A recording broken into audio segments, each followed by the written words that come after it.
হোজাইত পথ মেৰামতিত অনিয়মৰ অভিযোগ। পথটোৰ কিছু অংশহে কাম সম্পন্ন হোৱাৰ অভিযোগ। পথৰ উন্নয়নৰ বাবে আবণ্টন 2,57,000 টকা। কিন্তু আবণ্টিত ধনৰ সঠিক ব্যৱহাৰ হৈছেনে? তদন্তৰ দাবী স্থানীয় ৰাইজৰ।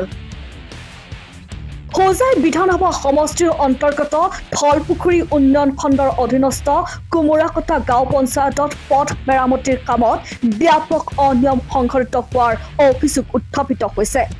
পঞ্চদশ বিত্তীয় আয়োগৰ 2024-25 আৰু 2025-26 বৰ্ষৰ অধীনত জাথিউৰা নেপালী শিৱ মন্দিৰৰ পৰা ধনীৰাম থাউচেনৰ ঘৰলৈকে পথ মেৰামতিৰ বাবে 2,57,000 টকা আবণ্টন কৰা হৈছিল। অভিযোগ অনুসৰি মাটি আৰু বালিৰে পথ মেৰামতিৰ কাম আবণ্টন কৰা হৈছিল যদিও কামটোৰ ৰূপায়ণৰ ক্ষেত্ৰত ব্যাপক অনিয়ম সংঘটিত হৈছে। স্থানীয় ৰাইজৰ অভিযোগ, সংশ্লিষ্ট ঠিকাদাৰে ৱাৰ্ড সদস্যগৰাকীকো অৱগত নকৰাকৈ পথ মেৰামতিৰ কাম আৰম্ভ কৰাৰ লগতে কামৰ নামত কেৱল কিছু অংশতহে কাম সম্পন্ন কৰিছে। ইয়াক লৈ ৱাৰ্ডটোৰ নাগৰিকসকলৰ মাজত তীব্ৰ অসন্তুষ্টিৰ সৃষ্টি হৈছে। স্থানীয় ৰাইজে পথ মেৰামতিৰ কামৰ গুণগত মান পৰীক্ষা কৰাৰ লগতে আবণ্টিত ধনৰ সঠিক ব্যৱহাৰ হৈছে নে নাই সেয়া তদন্ত কৰিবলৈ সংশ্লিষ্ট কৰ্তৃপক্ষৰ ওচৰত দাবী জনাইছে। লগতে পথ মেৰামতিৰ কামত যদি সঁচাকৈয়ে অনিয়ম সংঘটিত হৈছে তেন্তে ইয়াৰ সৈতে জড়িত ব্যক্তিসকলৰ বিৰুদ্ধে উচিত ব্যৱস্থা গ্ৰহণ কৰি চৰকাৰী ধনৰ অপব্যৱহাৰ ৰোধ কৰিবলৈও স্থানীয় ৰাইজে দাবী উত্থাপন কৰিছে।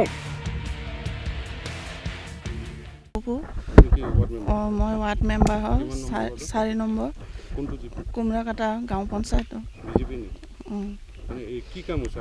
এইটো ৰাস্তাৰ কাম হৈছিলে, মোক খবৰ দিয়া নাই। এওঁতে পিছত ৰাবিছ পেলোৱাৰ সময়তেহে মোক ফোন কৰিছিলে। পিছত এই ৰাস্তাটো ভাল হোৱা নাই, অলপ ভালকৈ কৰিব লাগিছিলে। বছৰে এবাৰহে আহে ৰাস্তাকেইটা, এতিয়া আহোঁতে ভালকৈ বনাব লাগিছিলে। ৰাবিছ ভালকৈ দিয়া নাই, মাটি অলপ দিছে কিনাৰত। আমাৰ অসম চৰকাৰৰ পৰা 15 ফাইনেন্সৰ পৰা কুমৰাকটা গাঁও পঞ্চায়ত অন্তৰ্গত আমাৰ ৰায়কাটা কছাৰী গাঁও 4 নম্বৰ ৱাৰ্ডত মানে 2,57,400 টকা আবণ্টন দিছিলে এই ৰাস্তাটো মানে চেইন কেবলৰ কাৰণে। তাৰপিছত তেওঁলোকে কৰিলে কি, তাৰমানে মাটিও পেলা নাই, একো পেলা নাই। তাৰপিছত এই মাটিটো JCB দি অলপ কৰিলে, প্লেন কৰি দিলে। তাৰপিছতে চেইন কেবল 3 গাড়ী দি ৰাস্তাটো সমাপ্ত কৰিছে।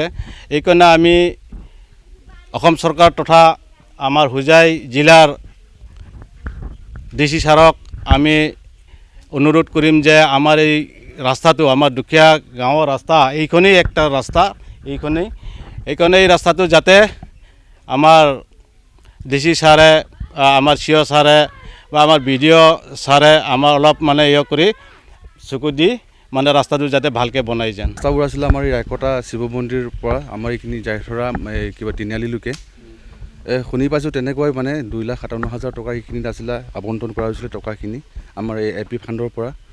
তথাপিও যিখিনি কাম দেখিছোঁ সেই কামবোৰ আমি মানে ছেটিছফাইড হোৱা নাই। তাৰমানে কামবোৰ দেখিখিনি যিখিনি মানে ইয়াত ৰাবিছবোৰ দিব লাগিছিলে কিমানখিনি পাতলকৈ দিছে। আৰু এতিয়া আপুনি গৈ চাব পাৰে অন দ্য স্পট পানীবোৰ মানে ওলাই আছে, মানে ক'ৰবাত মাটিয়ে ওলাই থাকিল বা বালিয়ে ওলাই থাকিল নে কি নেজানো, সকলো মানে গাঁতাই হৈছে। পানী বৰষুণ পৰিলে মানে একেবাৰে বিনষ্ট হৈ যায়। তাৰমানে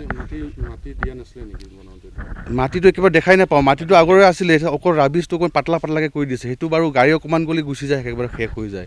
মানে মুঠেই মানে আমাৰ এই 4 নম্বৰ ৱাৰ্ডৰ ৰাইজে মানে সন্তুষ্ট নহয় মানে সেই কাম।